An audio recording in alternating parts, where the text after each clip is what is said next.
Patrick Henningsen and TNT. All right, welcome back, folks. Welcome back. We're still in hour number one of this live broadcast. I'm Patrick Henningsen, your host. Thank you for rejoining us. And we're going to be connecting in a couple of minutes, hopefully, Basil Valentine, the political editor at TNT, Today's News Talk. Russia has launched snap nuclear drills, tactical nuclear weapons. This is the sort of escalation that nobody wants to see, but here it is. They're responding to threats from NATO member states to deploy troops in Ukraine. They're also responding to threats by NATO member states about using long-range weapons to attack targets inside Russia. If you look at the words from people like Lord Cameron, David Cameron, he is the unelected foreign secretary of the United Kingdom. It's very strange. He's sitting in the House of Lords, not in the Commons. Some of the things he said would have been good to walk them back. Hasn't quite done that. In France, Emmanuel Macron, his mouth has sort of gone out of control. So all these provocations have sent messages to Moscow that looks like the West wants to escalate. And how far do they want to go? How far is Moscow prepared to go? According to Vladimir Putin, all the way. And basically issued a very stern warning yesterday to all the Western countries saying, we are prepared to do things that you've never seen before in your lifetime and you couldn't comprehend. What is he talking about? He's talking about the escalation up the nuclear ladder.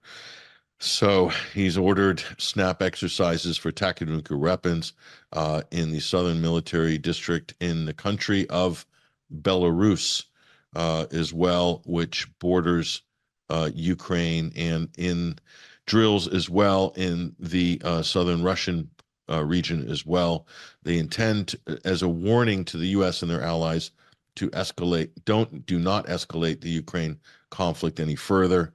And both the foreign and defense ministries in Moscow emphasize that this is serious, and they've issued statements that are very clear and shouldn't be confusing. There's no room for misunderstanding here. The purpose of the drills are to iron out practical aspects, the preparation and deployment of non-strategic nuclear weapons, or tactical nukes as they're called. So smaller, low-yield nuclear devices, and to strengthen the readiness of both the equipment and personnel to ensure, quote, the integrity and sovereignty of Russia, says the Ministry of Defense on Monday.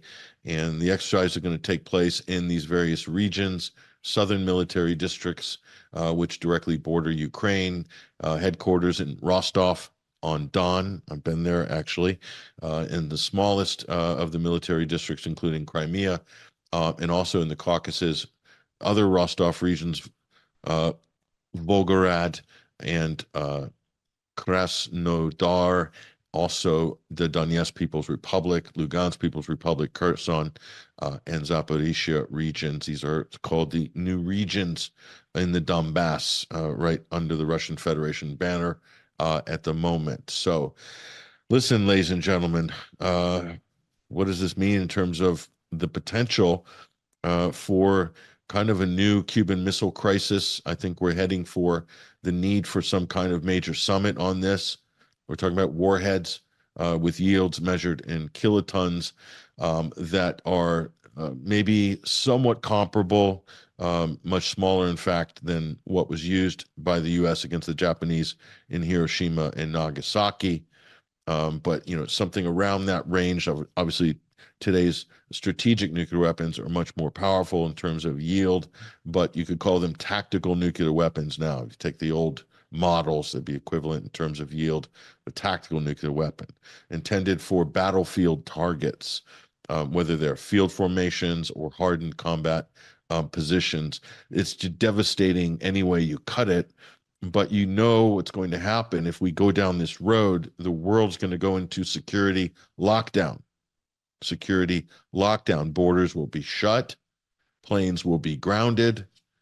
So listen, ladies and gentlemen, that's what you can expect. Think COVID, global lockdown, and just tighten the screws even more. That's the sort of panic general panic and sort of militarization that you're going to see internationally. Nobody wants to see this, but it looks like this is where things are heading nonetheless.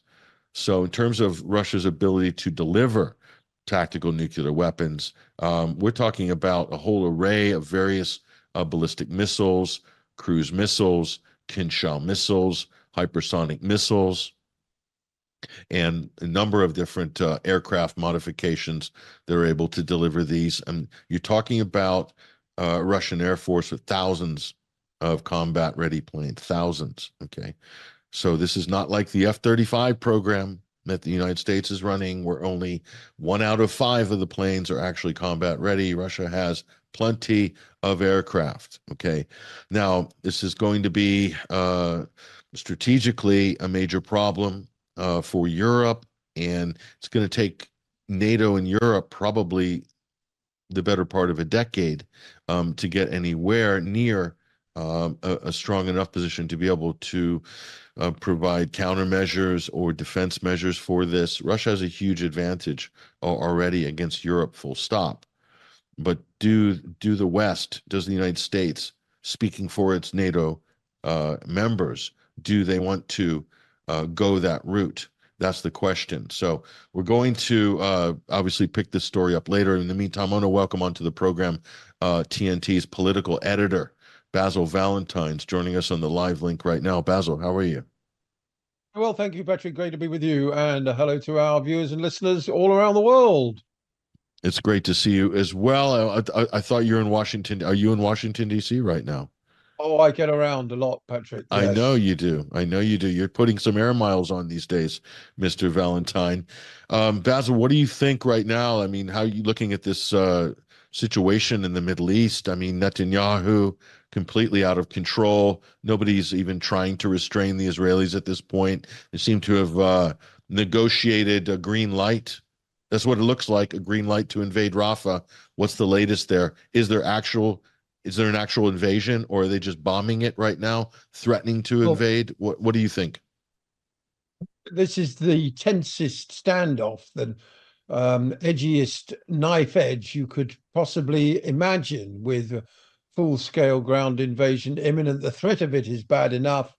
Air raids have continued all week, of course, but I'd like to correct you about nobody putting any pressure on the Israelis. On the contrary, the White House, as well as European capitals, are putting more pressure on the Israelis not to go ahead with this than at any other stage in the 7 months of the genocide. The French came out earlier in the week and said that it will be, or / is, a crime under international law to go into Rafah. I've described it as not a red line, but a dotted red line that neither Washington, London, Brussels, or any of them really want the Israelis to cross, not because they care too much about the fate of Palestinian people. 50,000 odd have died. You know, there's still thousands of people buried under rubble, others starving to death, so on and so forth. It's really just the optics and the resistance at home. I mean, police have clashed today with students at several universities across Europe. Demonstrations in Berlin, Vienna, Amsterdam, and Belgium, where students have set up encampments, as well as at about a dozen universities in England, including Oxford and Cambridge, who worked in synergy. They both decided to set up camps at the same time. And these are sort of workshop type venues with people holding lectures about aspects of the Middle East conflict. They're sort of educational and cultural events. They're not just people sitting in tents or holding up placards. So, you know, Labour Party politicians in Britain, Democrats in the United States have said, you must not go into Rafah, must not go into Rafah. It's going to become completely impossible to defend Israel on the world stage if it goes into Rafah. And that's what the politicians are most concerned about, is saving their own skin. You know, to date, we've heard all the talk about Israel's right to defend itself and, unproven genocide and mustn't rush to judgment and all the rest of it, all the milquetoast language under the sun. But if now they go into Rafah, then suddenly defending what's going on becomes pretty much impossible, and the protests will be emboldened. We have a clip from Rafah. I mean, the bombing has actually started even, for weeks now. Civilians are getting killed in Rafah. We got a clip here. Let's take a look at this scene here. I mean, just ladies and gentlemen, this is what your governments are doing with the public money in the West. They're funding this sort of thing. I think we got this clip here. Funerals, whole families. Again, a continuation of the tragedy that we've seen over the last 7 months. It just doesn't stop. So it's a very densely populated area. Let's roll that clip. I don't know if we can show us. We'll show that to our viewers now.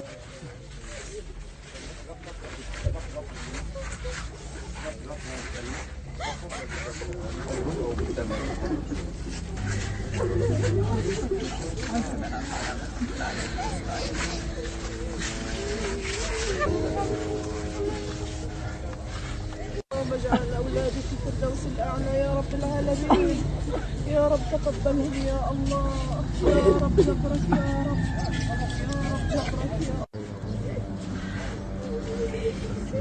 Basil, this is absolutely horrific, horrific stuff. Absolutely hellish.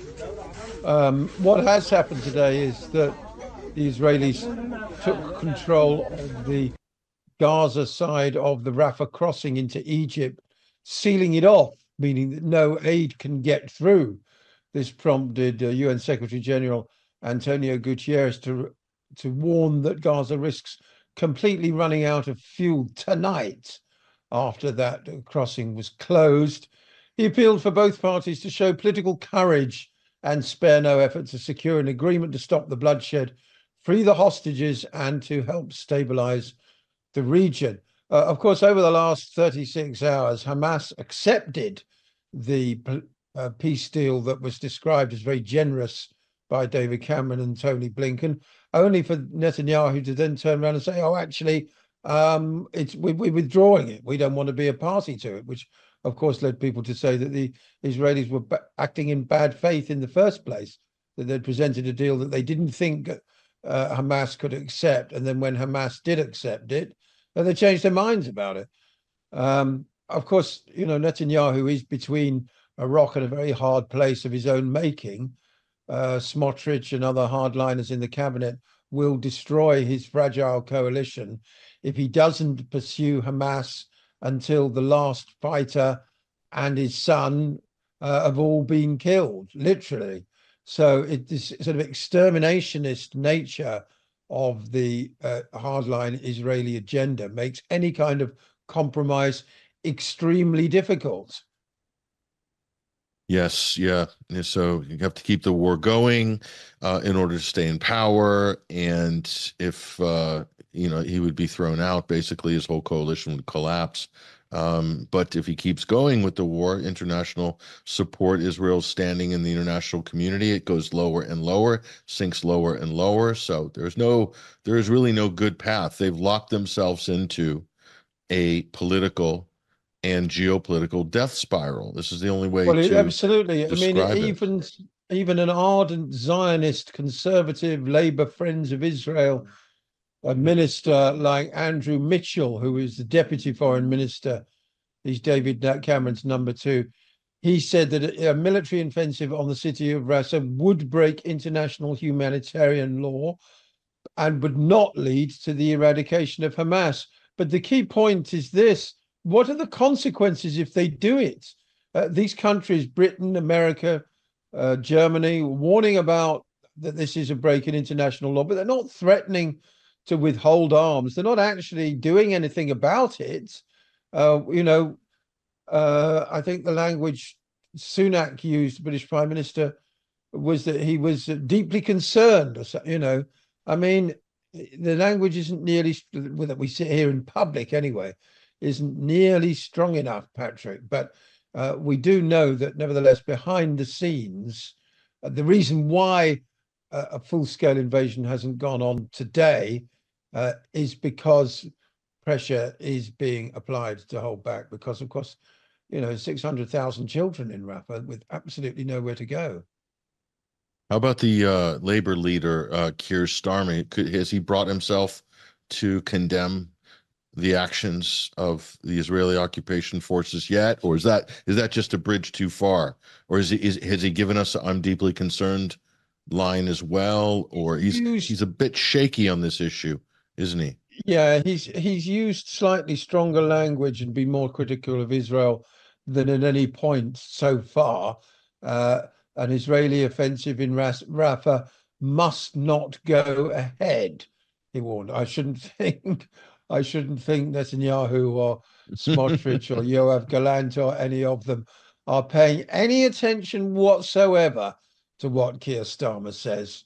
But it is a slight shift in his opinion. Far too little, far too late. Of course, he famously said that Israel has the right to cut off the water, power, and food to Gaza on October the 8th. So this so-called humanitarian lawyer, well, he's underwater, Starmer, actually. I mean, it's worth mentioning his own personal approval ratings are about -25. That is, 25 points more people don't like what he's doing to do like what he's doing.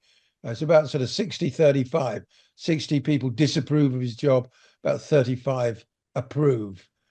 And that's not for at this stage in the election cycle, with a general election almost certainly now in the autumn.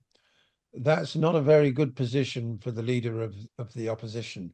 And well, on that canny political question, and you're the man to ask on this, we're seeing a similar phenomenon in Britain as we are in the US, where people are so disgusted with Biden and the Democrats they want to withhold their vote in key swing states. That's going to benefit Republicans, even though those voters withholding don't necessarily want Trump either, because he's not great on this issue, not much better than Biden. But in the UK, that lack of support for labor, that lack of enthusiasm, is only going to benefit the Tories. And isn't this the problem with the whole uniparty that we all have now in modern politics, where there's no difference between the two-party duopoly? You get these types of situations where, even though there's quite a lot of opposition, it nets more of the same at the end of the day, Basil, because there's no difference between the parties on the policy. What do you think? Absolutely. And the parallels between the United States and Britain are very close at the moment. Although you've got a Democrat, theoretically, therefore, the left party, but I mean, it really is theoretically only in the United States. Although you've got a Democrat in power there and a Conservative in power in the UK, incidentally, the colours are switched, of course, because in Britain, Conservatives are blue, and in America, Democrats are blue. In Britain, the left traditionally uses red as its color because it's, of course, we'll keep the red flag flying here. But in the United States, red is the color of the Republicans. But the Labour Party in Britain has been ditching the red in favor of the red, white, and blue of the Union Jack. One thing that Starmer's version of the Labour Party have been very keen to do is paint themselves as fervently patriotic, to the point of sort of stealing the clothes of some aspects of the traditional far-right British nationalist right in terms of their iconography and some of the rhetoric as well, for that matter. But I digress. All four major political organizations on both sides of the Atlantic, Conservatives and Labour in Britain, Republicans and Democrats in the United States, are all avidly pro-Zionist, all 100% behind Israel at the outset of the sort of whole series of massacres that we've seen, basically. Now, on both sides of the Atlantic, this is starting to unravel. It's starting to play extremely badly. I mean, the students all across campuses across the United States, they were told 4 years ago, don't vote for Donald Trump. He's a demagogue. He might bring around World War III or commit genocide somewhere, only, of course, for Biden to do exactly that. So they've had it with Biden, and his feeble attempts now to try and rein in Netanyahu, far too little, far too late. He's lost those people permanently, partly because there's been a huge ongoing process of education amongst young Americans. The whole Palestine question was, well, it wasn't on the back burner, so to speak. It wasn't even in the fridge. It was in the chest freezer in the garage in terms of an issue. And in terms of most young people's understanding of the issues, too complicated, a long way away, nothing to do with me. That's it. That's no longer the case. Literally thousands of young Americans have educated themselves, and they're aware of the fact that history didn't begin on October the 7th. That's the thing. They've wised up to 75 years of brutal occupation, apartheid, and a slow motion genocide that has, simply picked up pace in recent months. That genie isn't going back in the bottle. And although Democrats have been dismissive of the students and the numbers of them privately, they are worried. They should be worried, because it's not just students, it's their faculty as well. In fact, it's the whole of what one might call the East Coast liberal intelligentsia, including many Jewish people amongst that. Lots of Jewish professors actually have been, body slammed and arrested at these various universities.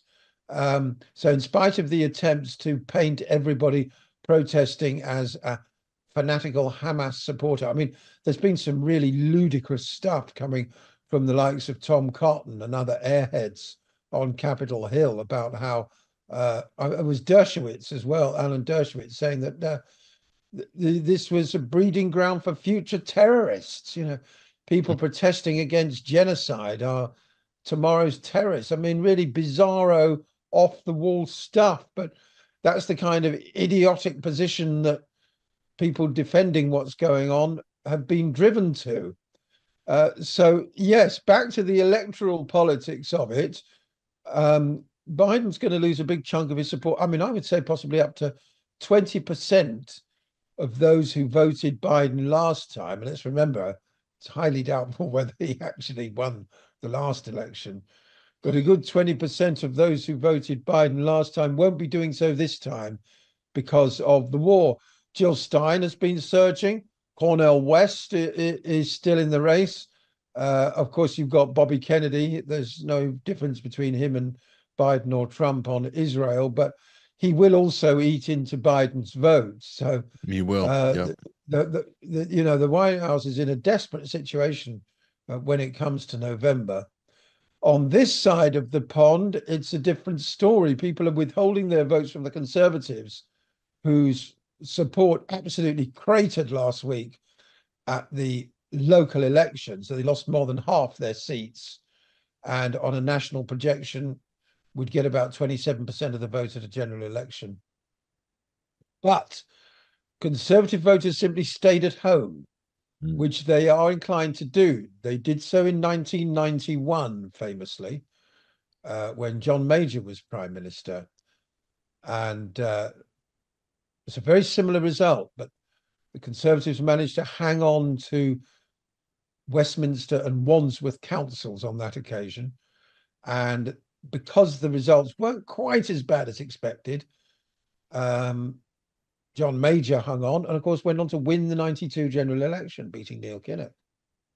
Now, what is this all apropos of?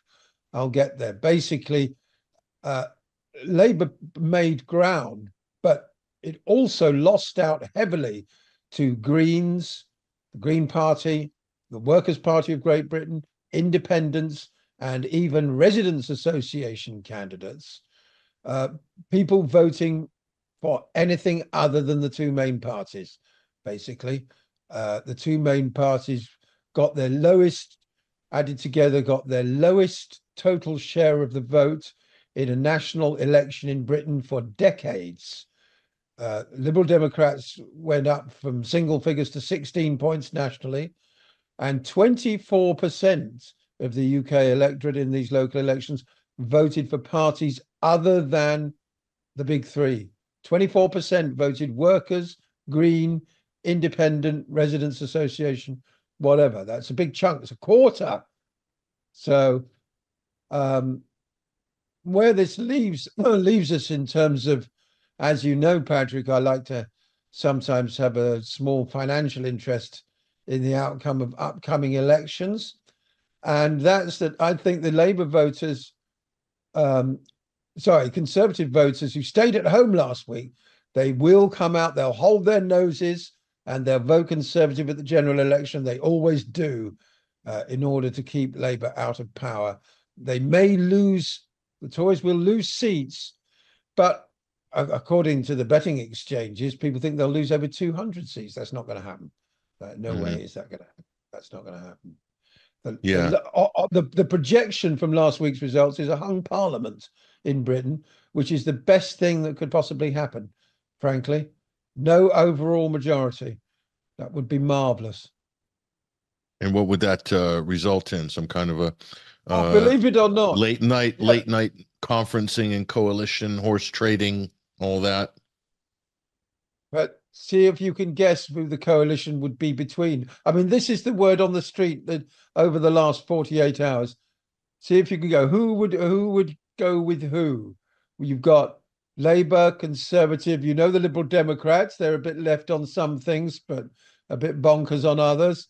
Then you'll have Scottish nationalists. They tend to be left wing.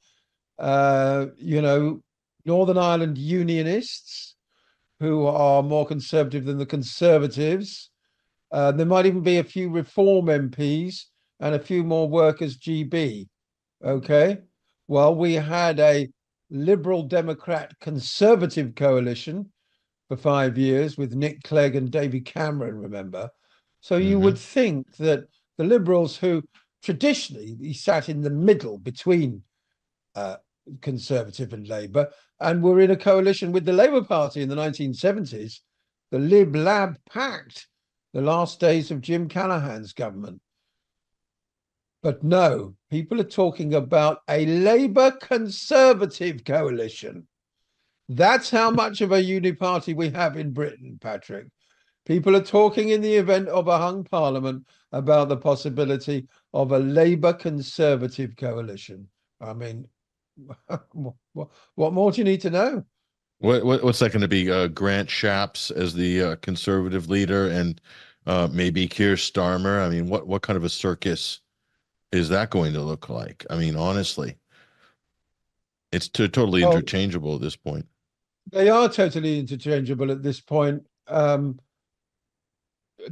Jones, the shadow chief secretary to the Treasury, the number 2 in the economics department of the Labour front bench, was on the BBC's Today programme, flagship Radio 4, being interviewed this morning, and he was asked to name one economic policy that is now their flagship, going into the election. This is what we're going to do to revive the economy. And he couldn't do it.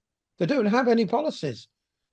Rachel Reeves, who's the shadow chancellor of the Exchequer, who's supposed to be the shining light for, Britain's economic revival under Labour.